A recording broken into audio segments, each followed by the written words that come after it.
My rubber cement is now dry, so what I'm going to do is I'm going to take one of my watercolor brushes. These watercolor brushes are how you know them. They are going to have fluffy brush heads. There's all different sizes. The big ones are good for washes. The medium to small ones are good for pretty much any sort of work that you're doing where you're not painting the whole paper or big chunks of paper. You can also use acrylic brushes. I like acrylic brushes to mix my paint because they give a little bit more structure. Alright, so I'm going to take some of this purple I mixed. I've mixed a sort of red purple that matches the top here, and I'm going to paint it right over my rubber cement.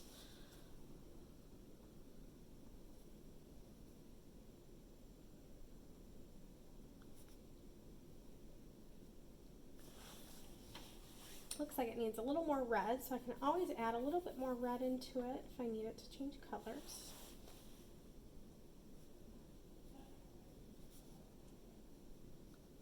And then I do want to have some sort of values in here, so I don't want it all to stay this really dark color. I do want some of my areas to be a little bit lighter. So the bottom here, I want it to be a little bit darker, and then this top part I want to be lighter. So what I'm going to do is I'm going to take my clean brush, which is called Thirsty Brush, I know, in the book, and I'm going to take this clean brush and I'm going to let it soak up a little bit of that dark watercolor all the way along the edge here, and it's going to make stuff a little bit lighter. So you can see here that it makes all of my stuff just a little bit lighter. So anytime you need to soak up color, you can take a clean, almost dry brush, and you can start to use that to soak up more and more color as you go. While it's still wet, I want to make sure that I can do everything that I need to. So I want to make it workable while it's wet. So if I need to add any shadows in, any darker areas, I need to do that while it's still wet. So over here I might go in with just a tiny bit of already mixed really dark purple. And then what I'm doing is I'm taking a damp, clean brush and I'm just kind of blending it all out.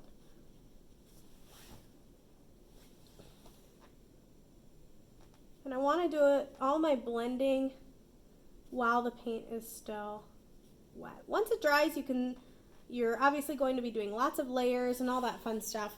And then that is going to be the effect here. So you've got this darker area down here below, this lighter area where I used that Thirsty brush. When this all dries, which my top part is dry, what you're going to be doing is you're going to take this small area and you're going to just start running your finger over it.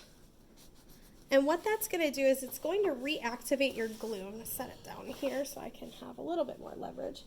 It's going to activate your glue a little bit.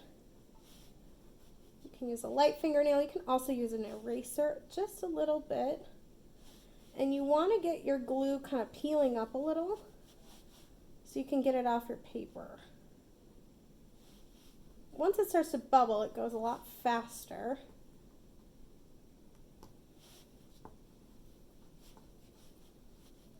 There we go. Oh yeah, there we go.